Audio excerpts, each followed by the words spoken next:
What is going on, you guys? MissedThePart here, back again with another podcast episode 2 of the MTP podcast, and I'm here with the co-host, or the other host, Josh James. Co-host would be accurate, I think.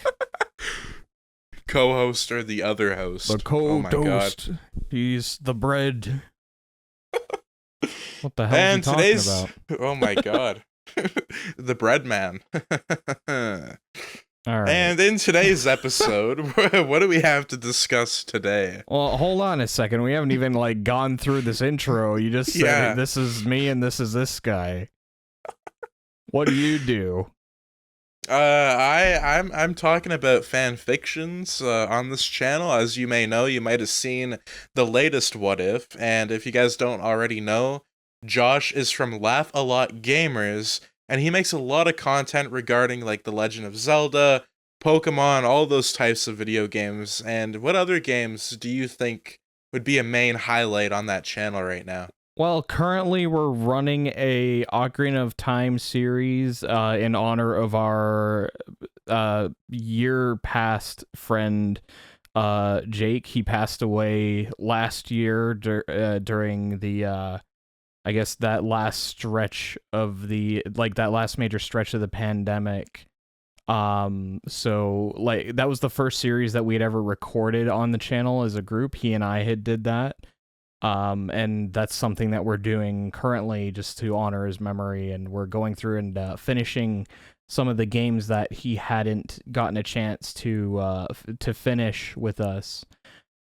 So yeah, we're going through that, and my pal Chase and I are currently going through Splinter Cell Chaos Theory co-op mode. So we've got that series running. Splinter Cell runs Wednesdays. Ocarina of Time series runs Fridays. And that's what we're doing at the moment. So it's a big thing right now. If you guys love video games and you guys like those types of games, I would highly suggest to go check out Laugh A Lot Gamers. I can't stress enough. I think it might be going on the channel soon. I believe. I don't know when, but oh, that's maybe. Just a matter of setting a day and time, my friend. That is A day and time. Set a day and time, we'll make it happen. And you know what? If you guys want to see it faster than, Buzz Lightning, we can make it happen. Oh my God. Speaking of movies, there is such a lot of movies coming out, such as Thor, Love and Thunder, which I feel is a movie that's already been spoiled, even though it's not even out yet. Just because all the trailers that I've seen at this point, yeah. Have you seen a trailer? It just seems blah right now. You know what? I saw that trailer, and it really sort of treads the same type of tone that they were striking with Thor Ragnarok. I mean, fair enough. It's also directed by Taika Waititi. But yeah, I think a lot of the same notes will be hit as far as the writing is concerned, as far as the plot's concerned. You're looking at, I mean, if I'm not mistaken, this is supposed to be Chris Hemsworth passing of the torch, right? He's leaving the MCU after this, if I'm not mistaken. Honestly, I don't know if he's leaving or not. I hope not, but if he does leave, I think we might see Thor get killed by Gore the God Butcher. I don't know. We can only speculate at this moment in time. He'll be like, I'm Batman, and then he'll just kill Thor. He is fucking Batman. He'll always be Batman. He cannot be not Batman. It's like Michael Keaton, he might, yeah, Vulture. Might have, he may have found a new fun villain role in a comic book thing. Well, villain. Batman wasn't a villain, you know what I mean? Well, I guess depending how you look at it, because he did kill people in that one. It depends. The Tim Burton Batman films, he is killing people. He's just I'm Batman, I'm angry. You're dead. All right, cunt. Dead. Thrown off into an acid bowl. This guy's just going around blasting people. That became a really... it became quite the trend there. Like Michael Keaton did it. You know, like what's his name? Ben Affleck. Ben Affleck was killing people, like machine gunning with the machine gun, breaking dudes' necks against walls and shit. I remember when I saw that at the movie theater, and then you just see Batman shooting a bunch of people, and I was like looking at the crowd, and I'm like, these fans are not gonna like this movie. It was all right. I didn't mind it. Yeah, that's always the problem, right? Like balancing between the common moviegoer and the Batman fans or the comic book fans, whatever you're going for. Well, even with like comic book fans, like you can never satisfy them. And you know, speaking of like comic book fans, like a lot of this like unsatisfied stuff goes into like a lot of like fan movies because a lot of people like have like different visions for certain characters, so it's always like cool to see what fans are doing rather than the director, because I find that like with movies now, do you find that like the companies kind of like getting like their faces, like they're sticking their noses into like the director's business, and like oh yeah, I mean, just kind of unsettling, eh? It's the corporate checklist, you know, like there's your movie like that is the big issue I think that people are having with the MCU at the moment, right? Like it's so formulaic. You go to the movie and it's like the same damn movie with a different face and a different actor playing the villain. Like ultimately you're watching a very formulaic story. The subject matter might be different, but the overall arc is basically the same. And yeah, you see it rectified in small ways. Like certain people have a much stronger relationship with the upper management at Marvel Studios than others, I find. Like you can always go into a starter film and go, yeah, this doesn't have a proven track record. We need you to follow this outline, whereas someone who's more proven or even just more like gutsy with their approach, you know, like just to say, no, this is my vision. If you don't want to do this, then I'm not going to do this, you know, like it just depends on who's running the show at that time. And like this is especially with that, like when you look at these Marvel movies and these executives and everything, you can tell the difference between like a Marvel Studios movie from like a Marvel movie made by Sony. Like look at like Morbius and like Venom. Oh yeah. And then you look at like the MCU, but like they have that like formula that they can like articulate, and like really it seems like the same movie. Like Thor Love and Thunder, it's all new characters, but it has the same feeling and depth as like Ragnarok, and I think it's what's turning a lot of Marvel fans away right now, is that it's all similar, and when they're trying something new, it just like flat out like dies. Like it doesn't work. Like Morbius, like it just didn't like catch on. Yeah, well, and I don't know how much of that is down to writing and like the pandemic. You can throw all of those things in there, but let's be honest. Let's be real here. Jared Leto fan or not, you know that man is just not destined to be a largely popular comic book character. He just isn't. Like, nope. He tackled the Joker, it fell on its face. He tackled Morbius, it's like it became a meme, and they re-released it in theaters. Like they're so desperate because of the meme. They're so desperate to make Jared Leto work as a comic book character actor, and it just doesn't. It's not happening. No one cares. It's like, just not his style. How about make a good movie instead of attaching an edgy actor to it? Like come on now. Yeah, and like even like Morbius, like I haven't seen the movie. Like I've seen like bits of it, and I just can't watch the whole thing, because the way that I see it is you need Spider-Man with the Morbius, and that's like you need Morbius with the Spider-Man. Like it just doesn't work. And in the original books, like this is talking about like the fans, like as we were like literally just talking about, but there's certain characters that you need to like move forward. It's like talking about like Obi-Wan Kenobi without Anakin Skywalker. Like there's certain characters that like need each other, and it just, even with Venom, like there's just like a weird feeling watching the movie that like you can't explain. I don't know if you feel that way, but that's just like every time I watch it I'm just like, this is like weird. It's difficult to nail down, but I kind of have the idea of what you mean. It's like the taking whole Mario it's and the whole Luigi. yin and yang thing. It's having the two sides of the same coin.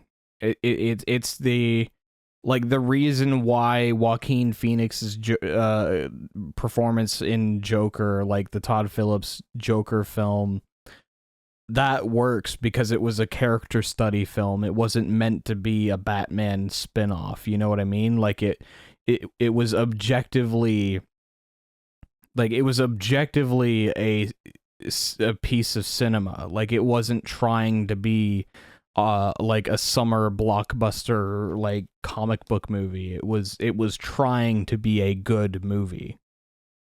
And it Yeah, worked. and it was, oh yeah, for sure. I remember I saw that in the theater.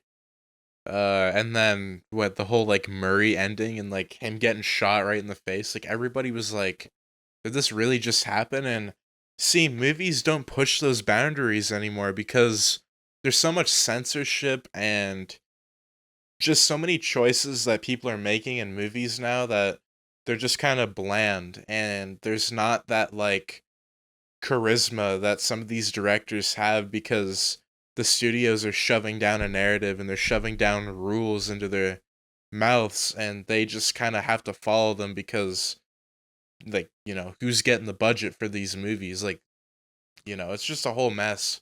Like It's kind of unfortunate. we're spending $180 million. Well, you better bet we're gonna get the movie we want. It's like, okay, well, the movie you want might not be what anyone likes. Yeah, like look at Josh Whedon's Justice League. Josh What a Whedon. Yeah, Don't you start shitting on Josh's. That's a Joss. That's completely Joss. different. You know what we call that? We call that DC's The Justice League. What a shit movie. I'm pretty sure we said that in the first episode, if I'm not mistaken, but We're still bashing it. yeah, it's that much of a disgrace, both to his library of films and the DCEU. But like when you look at it, like if you take a movie like that, like how much interference did the studio have? Like they probably hired this guy and they were like, Well, it's okay, like, you're not making your movie, you're making our movie. I mean, because you figure, like, Zack Snyder, well, that's a very Joss Whedon, like, film, that version of the movie. Like, because Zack Snyder only stepped away because of his daughter passing. Or, like, Yeah. you know, like, she died, he needed time, and they were like, well, we're on a deadline, we need this. And the fucking Joss Whedon goes and reshoots half the movie to be a goddamn, like, lighthearted comic book movie. It's like, okay, so the last two movies were gritty, dark, and like grounded, and this one's like happy-go-lucky, like shit. Remember when that time when we went cow tipping and it was funny? It's like, what the fuck are you talking about? Like, what do you mean? What are we doing? Yeah, like even when like the Flash, like, oh god, it's bad. Like when he's like, what are they doing? Like they're putting people in trucks and then like moving them to like one place to another. Like I can't remember. It's that bad. Like I don't want to remember. I don't know or care. See, this is the thing, and I don't know if I've mentioned this before, but I actually skipped out on seeing that version of the movie because of the fact that I was just like, there's no way that Joss Whedon's Justice League can even measure up to what was going to be Zack Snyder's Justice League. It would have been way different. Because again, it's like I was a huge fan of Man of Steel and and goddamn Batman v Superman: Dawn of Justice, because it was different. It was like it was something new in the sphere of like mainstream comic book characters. And then Joss Whedon comes in and goes like, "What if we just did Avengers but with Batman and the gang?" It's like, dude, fucking go eat a goddamn sandwich and fuck off out of here with that shit. It just doesn't work though, because the Avengers, it's more of like a different tone, and then with the Justice League, I mean, take it how you want it. They're almost the same tones in the comics, but like as it gradually moved forward, the Justice League was more like, you know what I just realized, matured. Too, while we're talking about this was a segment on the first episode. I feel like it was. This was, but not to I'm recalling the conversation. Though. I'm like, wait. So on another topic, General Grievous, I don't know if you want to throw up the picture for the people watching on YouTube. Some tweet, what if a damaged and half-destroyed General Grievous was the main villain in a potential season 2 of Obi-Wan Kenobi? Like, I just read that and I was just like, what the fuck is this? This guy's fried. Did they not see episode 3 where he was literally like just dead? Like burnt caviar, like this guy is like just non-existent. It wasn't caviar, calamari is what I was going for, but Mr. Krabs, the house is on fire. Oh my god. Oh my god. See, you said that and I just remembered the whole scene. I just remember that whole bit. Me pants are on fire! Me underwear's on fire! I'm on fire! Jesus. Oh god, yeah, it's just like General Grievous when he's on fire. My lightsabers are on fire. My head's on fire. Oh my god. I'm on fire! You know what, though? Bringing back old characters, it doesn't always serve a purpose, and I hate seeing this so much because we saw the man fry and explode. He's dead. I'm sorry. He's a thing. Like, what would you want to call him? Yeah, I don't know. Cyborg. What would you want to see in a season 2 of Obi-Wan Kenobi? Like, you know if what? You could honestly, if I had to pitch a season 2 of the Kenobi series, I honestly would probably pitch it as like a much more like I would almost pitch it like slower pace to the first season. Like you would have it be like, have you seen it all?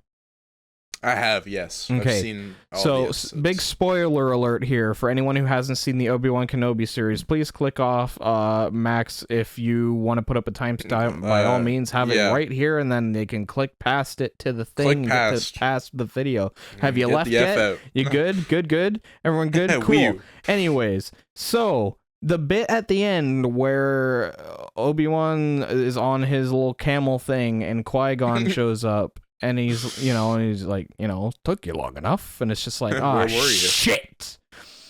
The man's back.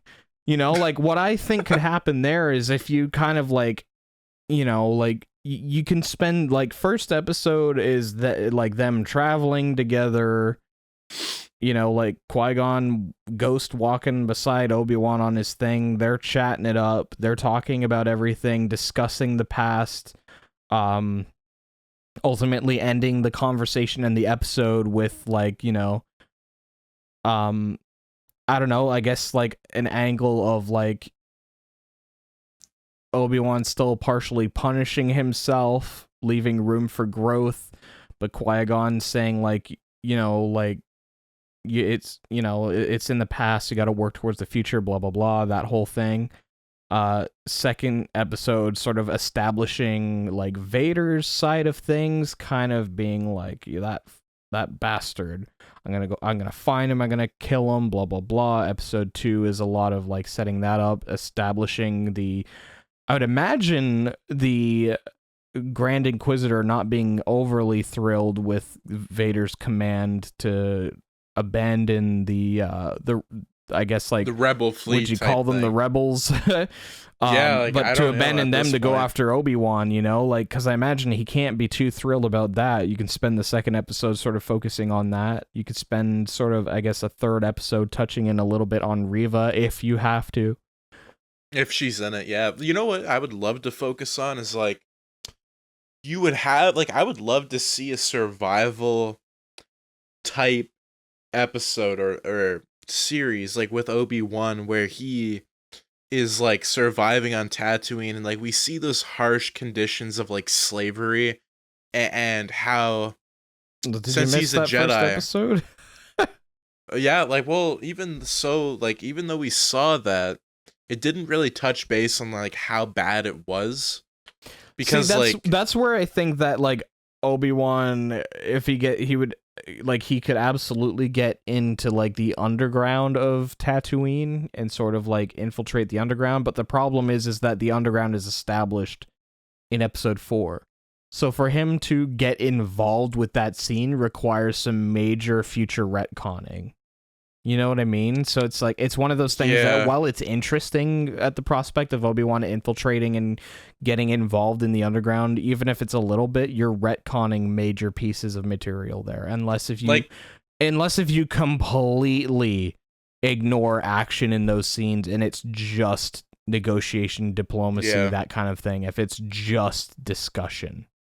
I don't think like I would have it where he's like infiltrating them. I think I would be like more of like he kind of knows like about it, or that, or if he has to like rely on them for help with something, you know, like if he has to owe them a favor or something. I don't know, like, because being a Jedi, like in the first episode when the Grand Inquisitor's like, oh, I know how to find Jedi, and like he's like hunting them down. Did he say it like that?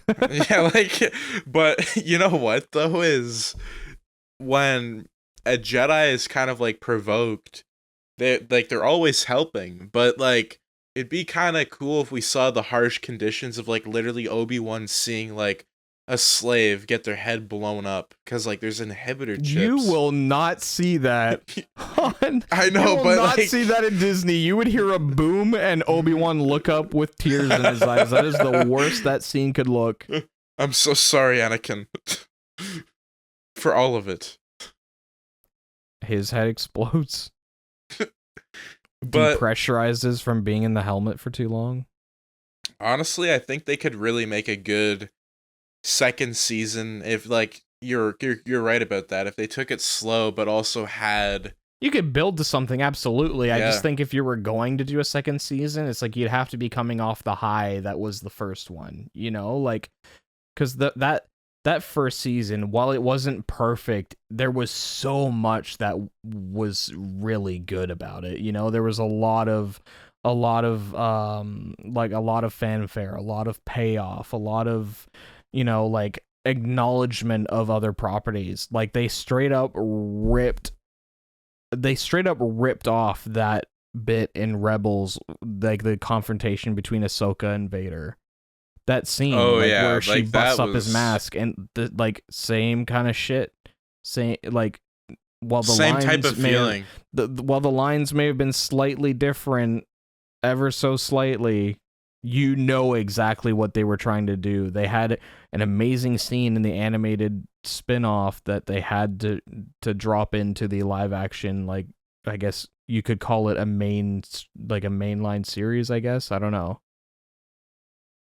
I personally think that the live action one hit harder. Like, oh yeah, 100%. Yeah, you're talking nostalgia for like the whole thing, not just everybody. for, you know, not just for Frickin' the show awesome. that came before. Like, you remember a few seasons ago when these characters were friendly in that other show, like where it's like you're talking like people grew up watching the prequels, people like their parents, the people who are our parents who saw it when they were kids. There's so much generational tie up with the live action side of Star Wars that the animated series, I feel like, they absolutely can hit those notes, but it's different for the grander, I guess, scale of the live action style, if that makes sense. Oh yeah, like 100%. And going into the live action thing, like, did you see the voice change from like Hayden to like Yeah. James? That was scary. Like that was weird. As The someone voice who's box. very interested in voice acting and like vocal performance and sound design, like that really struck a chord with me, both story wise and technically. I was like, that is ingenious. That is such a piece of technical like It's brilliance artwork. that whoever was sitting in the booth that made that happen, that was great. You goddamn knew what you were doing. You showed up to work ready to do 110%. Oh, that was like, I didn't say that I was gonna cry, but I was like, I felt something that I don't usually feel with Star I think your Wars. brother said he cried. I think he did. Yeah, I think he actually did. And But your brother said something like that, and then our friend Kyle said something like that. Yeah. yeah, Kyle, like he probably was like bawling his eyes out. It's very likely, very possible. I saw that and just there was like no words because you were like in that moment. Like when you heard that, it was like, this is a different Darth Vader. This isn't like a Darth Vader that you see in like A New Hope. This is like a inexperienced like Vader Anakin, like Oh man, like different type. I see, that's the thing too. That I think that's the brilliance of it too, is the fact that you get to see Vader during the rage stage. You know what I mean? It's Yeah, That's why I really want them to adapt the Marvel Comics Darth Vader stuff. they need to do Like that with like Darth Momin. Have you read that? because I've read that in pieces. I haven't like gone front to back on all the issues, but Oh my I've god. extrapolated pieces of it. Oh my god, like reading what I've read is like amazing, and I'm not typically the kind of person that goes out of their way to read comics in like specifically, but that was something that I was like, what's this about? What's the hype? I get it. You know, like, and it's one of those things that from what I've read, it needs to happen. You know, especially because Especially Hayden's with absolutely Vader. ready and willing to do it. Well, Hayden's acting, you can tell that it wasn't George, So directing him to act. Like you could tell that it was like a more Clone Wars type of feel, like when he was talking, but then he had his own taste and flavor that made it like what's the thing? spark. Like when Hayden showed up in, what was it, episode 5? Yeah, I think it was episode Yeah, 5. episode 5, when they were doing the flashbacks and everything. It's like Hayden Christensen is Hayden Christensen. No matter what you get, you're going to get a relatively similar performance to what you saw. And whether you like that or not is completely subjective. What I think was different here is that George Lucas in his direction of Hayden Christensen would very much be like, we got that scene, I'm happy, let's move on to the next one. It's like, okay, well, like we couldn't get like 3 or 4 more takes, like we have time, we're filming on digital, like we don't need to just move on. If we need more time and we need more takes, we absolutely can and should get them. No, we'll move on to the next thing. And the movies, like, whether you agree with the sentiment or not, but I believe personally that they suffered for it, because there are certain scenes that Hayden performs where they're like, he hits it right on the nose, and there's certain scenes where he's acting aggressive or like passionately or whatever, and it comes across as like flat. It's just like, it's different. like, it's the I like sand thing, right? Or the I like sand, Jesus Christ, the I don't like sand bit. I like completely flipped on his head. What Dude, if? He's pissed. He's like raging. Could you imagine? He's just like, oh my god. did you just insinuate I sand. like sand? Fuck you. Fucking kills me. What did you say? He goes and stabs you It's fucking... into the gutter. Yeah, you know what I meant. He doesn't like sand. Or, you know, like the kind of the speech that he gives on Mustafar when Obi-Wan confronts him, gets off the ship, you know, like I think that's one of those scenes too. Like I think it's kind of like like for me, Hayden's strongest scenes in the prequel trilogy were the story where he's telling Padme about what he did to the Tusken Raiders and terrifying. And the side of the hill when he gets his limbs cut off and he's like, you know, just is he about to burn up, like screaming, "I hate you," like all that. And then his eyes go like completely like crimson red. It's like or yellow, like yellow red. Like that's the like those are the moments in my mind, and again, that's only two of them. I'm trying not to like sit here and go like, what else moments could I think of? But those are like the ones off the top of my head that I thought like this guy is right. You know what I mean? Like he's here for it. He's Anakin Skywalker. And again, that is true regardless of what your opinion is of Hayden Christensen. He is Anakin Skywalker, like it or not. Yep. Imagine if they recasted him. That would be so bad. Oh man, yeah. Well, you couldn't imagine how can the you backlash. You couldn't even imagine the backlash. Because remember, they were thinking about recasting Ewan when they were making Obi-Wan. Like they almost didn't want to cast him. I remember like true? reading something. No, like literally search it.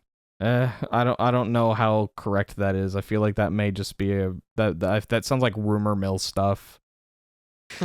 Because if I'm not mistaken, he was talking about it, and then they were like, "Oh, so you're saying you'd like to do one?" And he was just like, "If we're doing one, I'd like to do it." And then it sounds almost like it almost sounds like Ewan McGregor willed it into existence, like him talking about, well, if they want to do it and they asked me to do it, I would absolutely do it. And then eventually they did ask him and he's like, yeah, I'll do it, you know, like that's, and then he kind of made it happen himself. He was kind like, of we're doing like this. That's, you know, so when you see Ewan McGregor on the executive producer credits for the series, it's like, I get it, you know, like it makes sense. That version of events sounds correct, you know. Like there is some stuff, like it's not a perfect show. Oh yeah, like a lot of it was just hard to get into near episode 4. Episode 4 was like I was screaming at my TV during episode 4. Like, yeah, because like so Moses Ingram, the actress who plays the character Reva or the third sister, depending on what your preference of title is for that character, name or title, whatever. Her acting isn't the problem. I feel like she is an excellent actor. She absolutely killed it when she was doing her thing. The bit that I struggled with was like some of the writing decisions in pertaining to her character. Like during episode 4 when she was like interrogating Leia, like 10-year-old Leia, like she fucking knows anything about anything. Like, where are the rebel base? What's the network? Where do they hide the Jedi? She's 10 years old. What do you think she fucking knows about this, you goddamn idiot? And again, it's like not the actress's fault, but it was one of those things that it got me so riled up in the moment that I'm like, what is happening? Like, what the here? hell is going on? Yeah, exactly. Like, it was like, what the hell's going on? Who wrote this? You know, like, you know what was really good is when she fought Vader. That was so cool. When she fought Vader, I thought, like, you know, like her initial introduction, the intensity, like those scenes that she had, like threatening the people of Tatooine and on, you know, that was cool. I forget what that second planet was. Intimidating them. But yeah, like the acting was not at all my issue with her. It was that she was given some material that was like not just head scratchy, but was like, what is going on? Like who finalized this draft? Who looked at this and said, this is the golden ticket? This like Yeah. this like, gets me into the chocolate factory. Like fucking like what is going on? You know what I will say though is episode 3. I don't think like what I disagree is Obi-Wan shouldn't have met Vader in episode 3. It should have been a build up where like they were getting closer and closer to each other, kind of like A New Hope, right?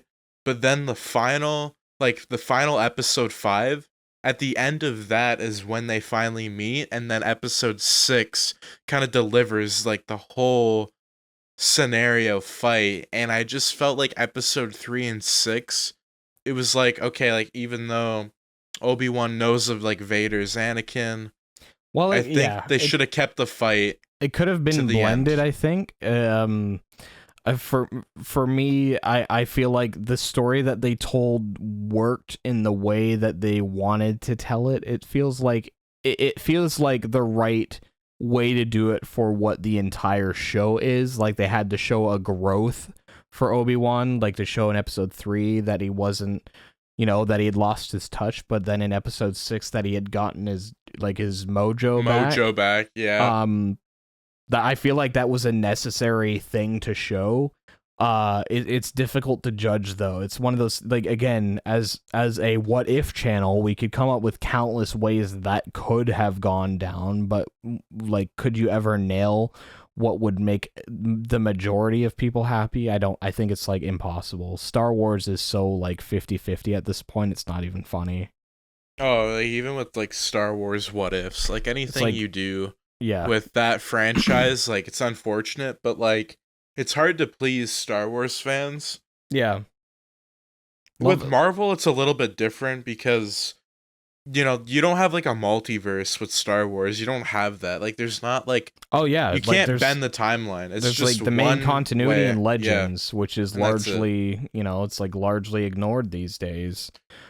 Which, like with some of it I agree with. Some of Legend is kind of silly. Like there's some things in Legend where they're like, have you seen like the power scaling that's been coming up lately? A lot of people comparing Luke to Anakin to Starkiller. Yeah, I've been seeing that stuff. Vader may have been pulling that ship out of the sky by himself effortlessly, but Starkiller pulled a whole Star Destroyer out of the sky. It's like, yes, and that was an on-canon video game. Oh, well, Luke Skywalker pulled a black hole out of his ass, and it's like, that's great. That's from a Legends comic. It's not so canon. It's like, it's not canon. It's literally like it is premium fan fiction. 100% it's premium fan fiction, but a lot of people will be like, well, and that's again head canon, completely different from real canon, right? It's very difficult to judge that kind of stuff. It's like Luke is this powerful. Like he killed like 37 Sith lords in 5 seconds and used like techno force lightning and like did a 540 like flip kick, like trick shot. He was like shocking people the Darude sandstorm. He's literally like, that's another time reference. Have I dated myself yet? Have I carbon dated myself as an early 2000s, late 90s fossil yet? The youth. The youth. No, but like for real though, like self-canon, like you can't talk to those people on Twitter, like Instagram, like you'll get into like an argument.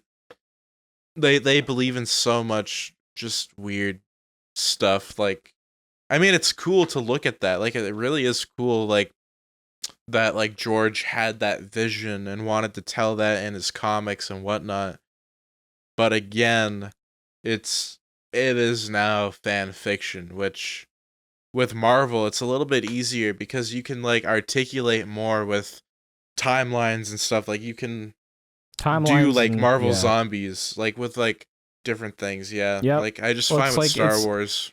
Yeah, it's like anything could exist in the multiverse that is comics. That like, like, oh, there's a timeline where Tony Stark died on the toilet from taking a shit too hard. Like, like, yeah, literally, like it's that stupid, but it's the idea that it could happen because the multiverse is infinite. It's literally like it could just be this You know, like there's new universes spawning every day, whatever. It's like, yeah, It's there like, really what could if, be a yeah, universe where Uncle Ben fucking gets the became Peter fucking Parker? became Spider-Man, like What if old Uncle man Ben was in No Parker. Way Home? Old Ben Parker. What if Ben Parker was the Spider-Man in No Way Home? Like, dude, it's silly, but it could happen.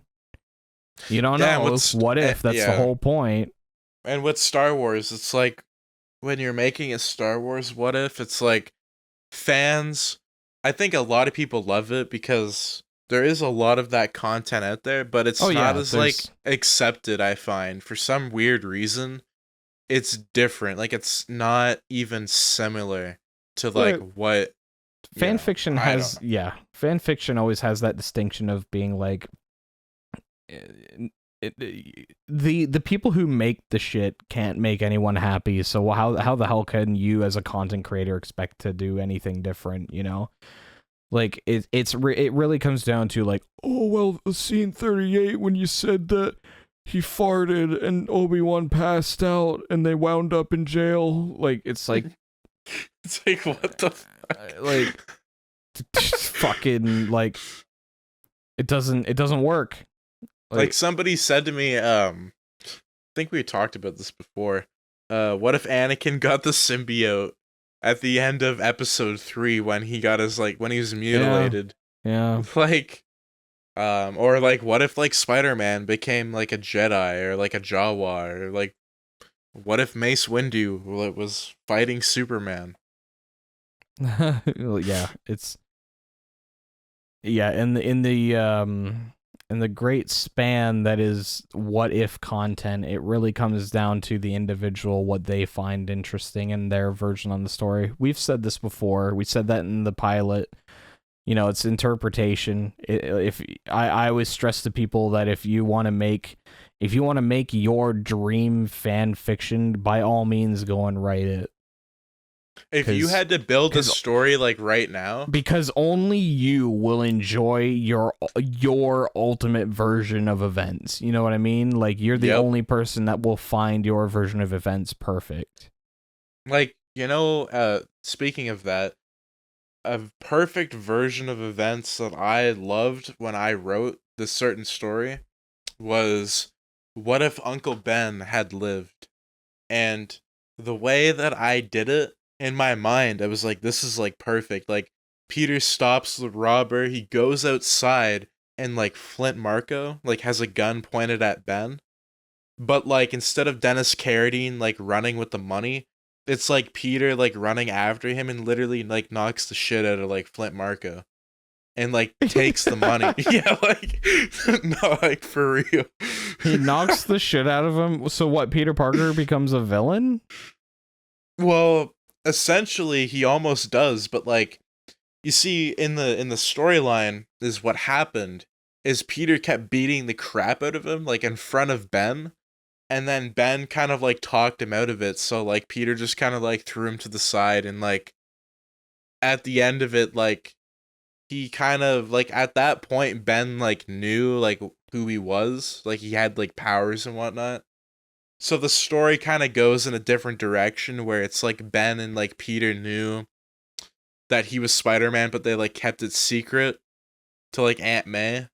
So So it was like you're a saying whole he different took like, like the Superman route where it's like they know he has powers, but he has to like keep them restrained and be a yeah, responsible citizen.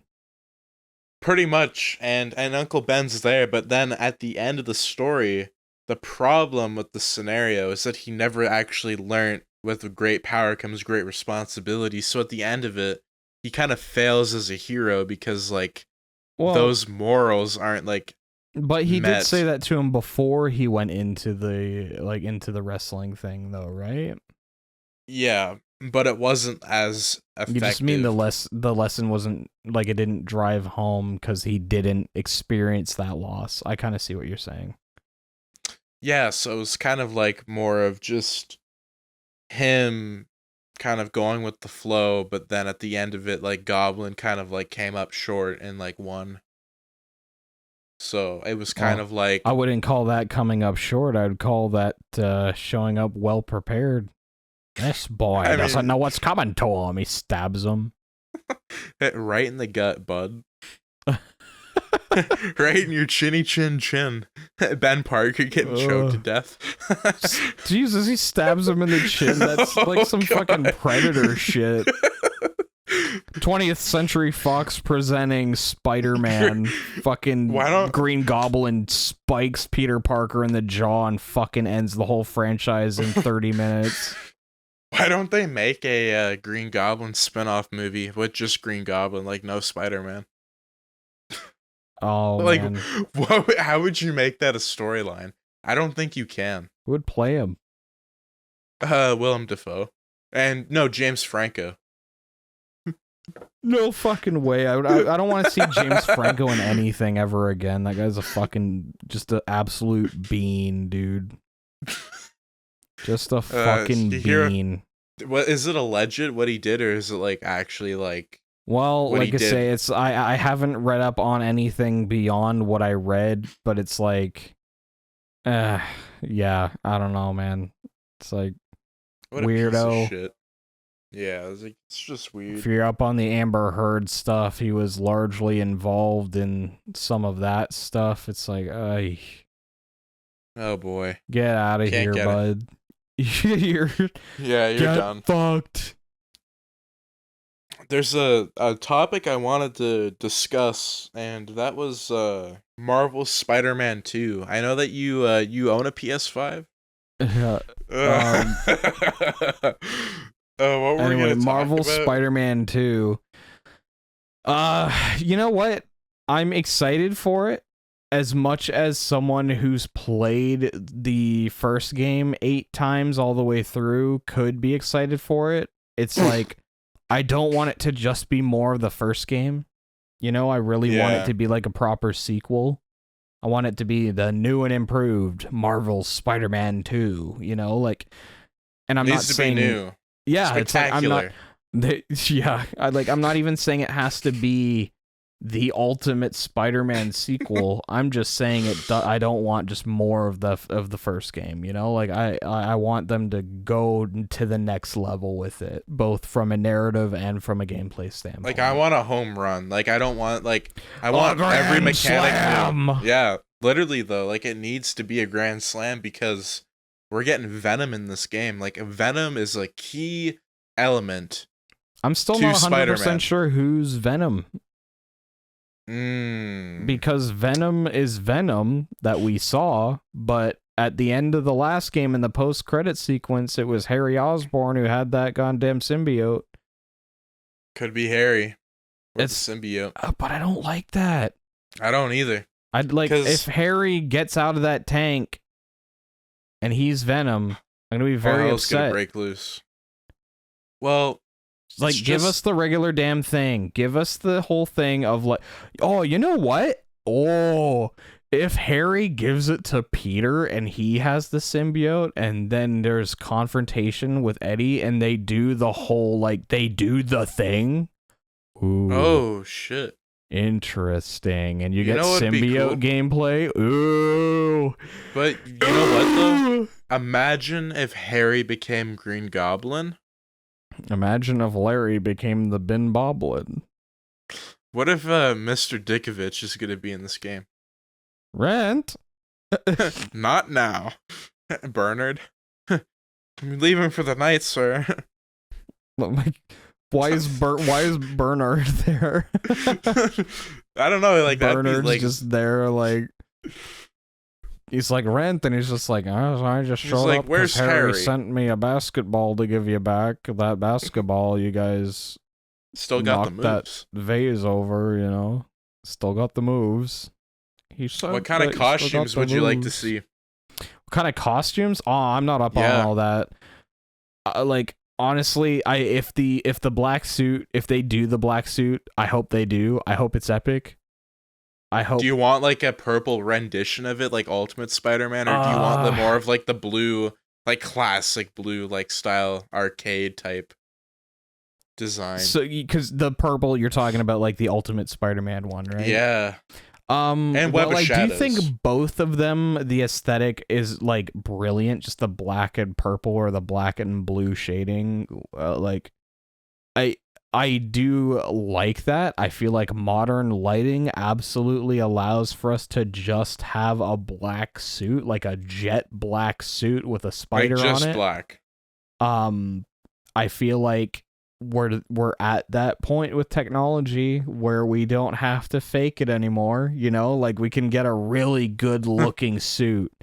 Yeah. Like Insomniac killed it with that suit design. Like just their default suit with like the white. Oh my god. Like that is one of those things that like even the reasoning they give behind it.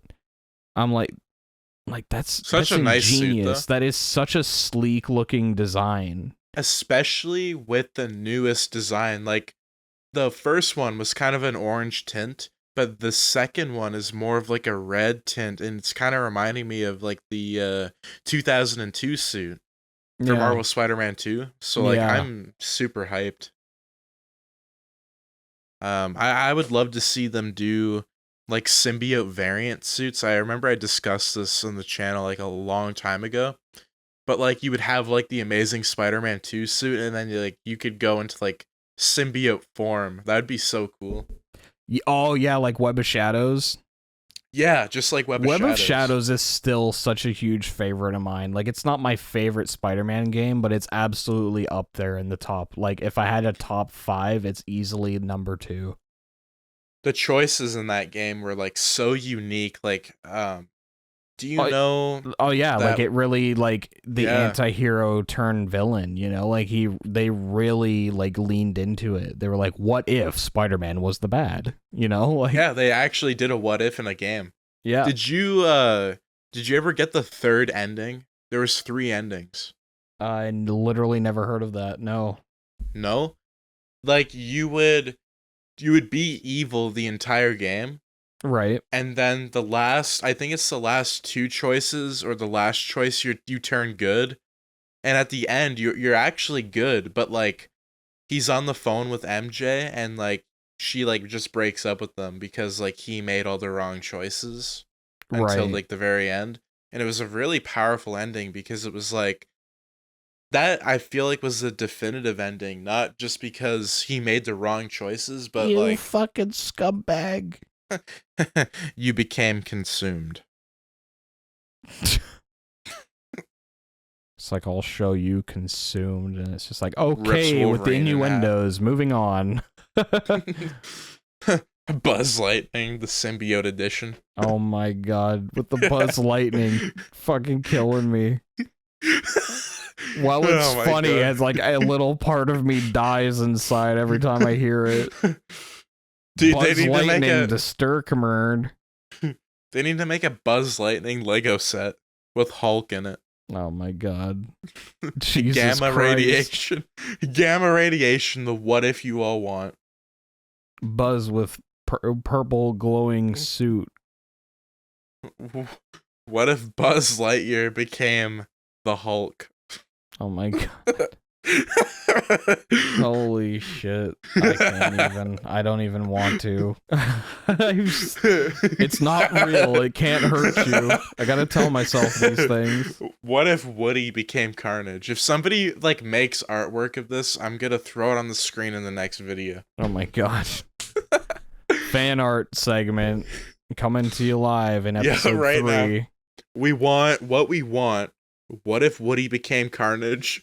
What if Buzz Lightning became like Hulk?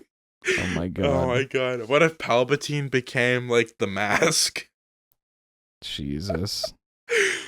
Imagine that. Oh shit. Yeah, what if Darth Sidious had the mask? Like from the comics / Jim Carrey film? That mask? Oh my god. What do you think he would do? Oh. Instead of smoking, he's sizzling because he's shocking everybody. Oh, man. Jesus. Woody's Roundup. What about it?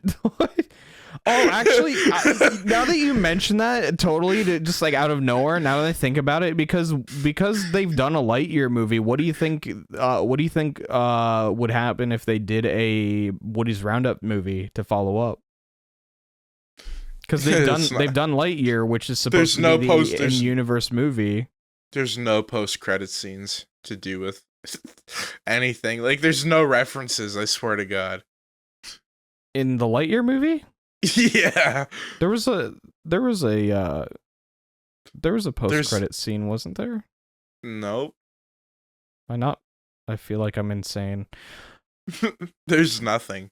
But like, right, but don't you think for a second that if they don't you think they could pull off a Woody's Roundup movie? I feel like they could pull off like a maybe like Prospector. Rootin' tootin'. Oh my god.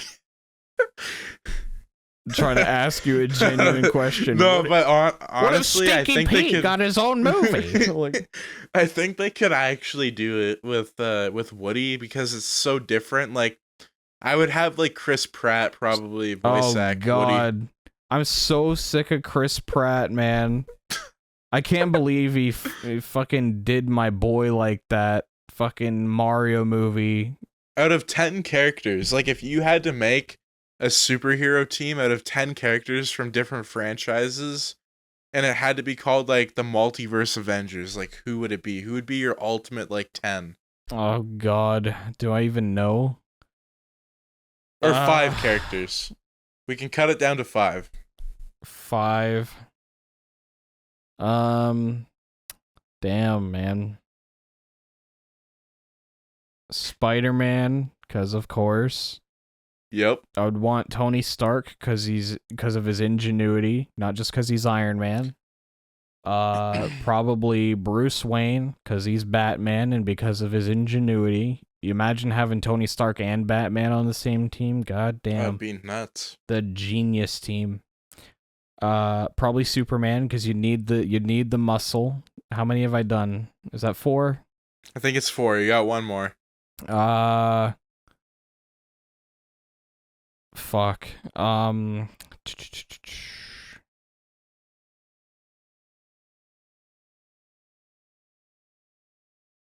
don't know who's funny. Deadpool. Deadpool, yeah, Deadpool. Just because you gotta have one that just throws the wrench into everything.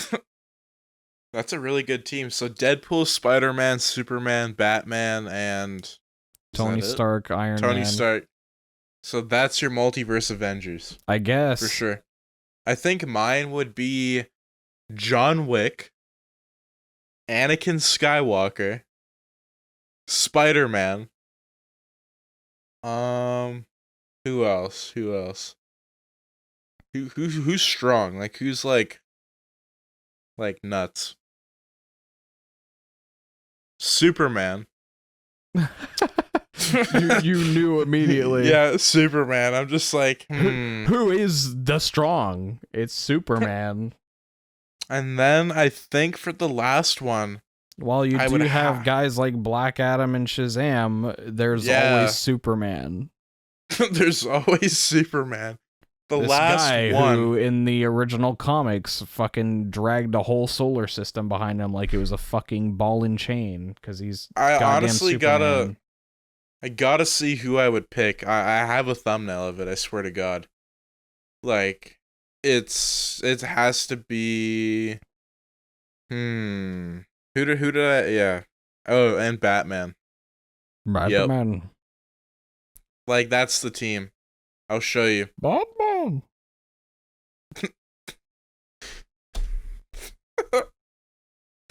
Did you get it on Discord? Oh, see, you did that because you actually already had art for it. Fucking cheater. No, but I chose Superman. Most of it, yeah. This guy. I've got most of my team right in front of me and some fan art here.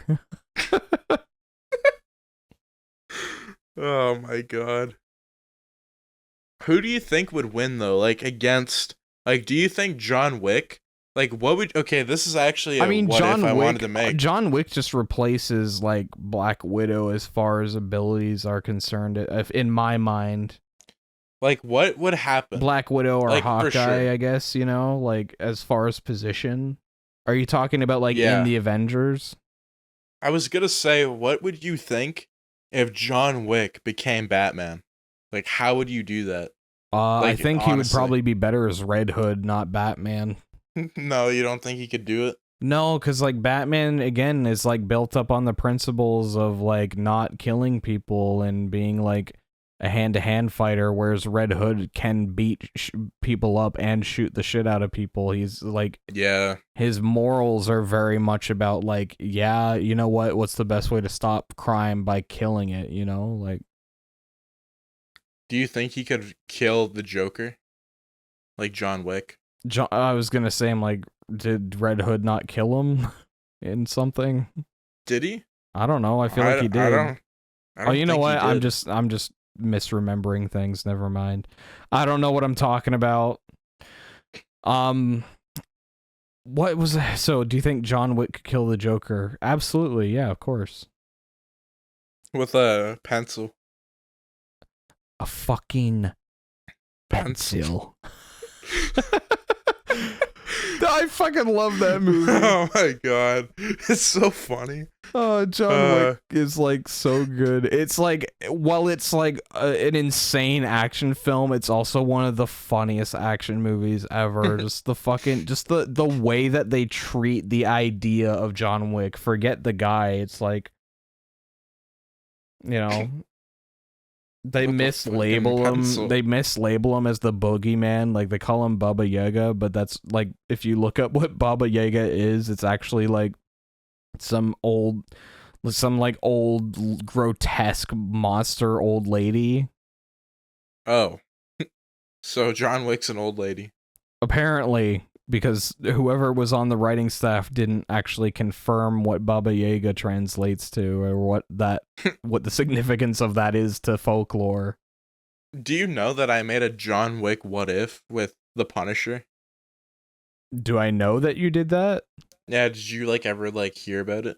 I don't think so. A lot of my knowledge around your channel is very Spider-Man centric because of the early days when you were doing the Spider-Man game stuff in 2018 and and then the films. Yeah, that was crazy. 2018, that's a couple years ago now. Yeah. That was a fun time though. That was a different experience from what it is now. Oh yeah. And it'll never be the same because it's just with everybody, everybody has a different experience with how they started to how it's going. Yeah, that there's a reason that meme exists. Yeah. How it started versus how it's going, and it's usually better. Sometimes it's not. Sometimes it's way worse. That is going to be it for the episode 2 of the MTP podcast, and I can't thank Josh enough for coming onto the podcast once again, for being the co-host. It was really fun having you on. It's really fun to just sit down and discuss so many different topics in the pop culture multiverse and really talk about some in-depth discussions, maybe a little bit of controversy. But it's always fun just sitting down and talking to you about this. So I can't thank you enough. Make sure to check out Josh's YouTube channel, Laugh A Lot Gamers, and I believe Josh James. Is that still a channel solo channels? Josh James. I don't post so much there. What I do post to more frequently.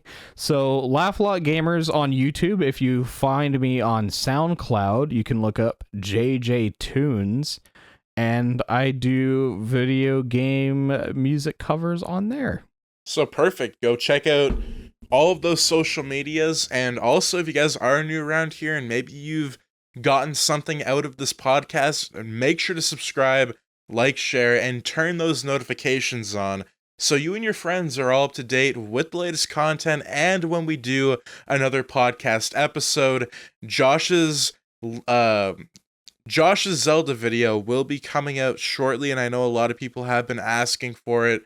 and we got that coming out soon. It's gonna be awesome. But anyways, final thoughts. Anything you have to say before we close? Yeah, I mean, happy to come back and do some more. I look forward to future episodes, and I certainly hope you guys are looking forward to the content that we have cooking up. But anyways, take care and have a fantastic day.